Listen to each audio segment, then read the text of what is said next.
नमस्कार मंडळी, कसे आहात सगळे? ठीक आहात ना? तर मंडळी, शाकंभरी पौर्णिमेनिमित्त 64 प्रकारच्या फळे आणि पालेभाज्यांनी अकलाई देवीचा गाभारा व मंदिरात आरास करण्यात आली.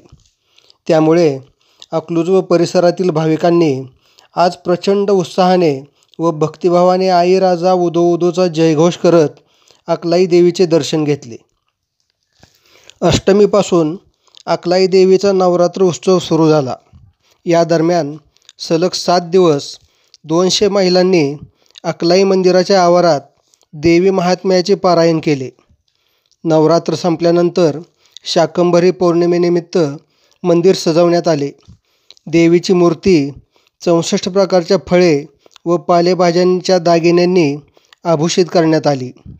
दुपारी 12:05 अकलाई मंदिराच्या विश्वस्त स्वरूपराणी जयसिंह मोहिते पाटील यांच्या हस्ते देवीची महाआरती करण्यात आली. यावेळी विश्वस्त जयसिंह मोहिते पाटील, सौ सुलक्षणा देवी मोहिते पाटील व भाविक मोठ्या संख्येने उपस्थित होते.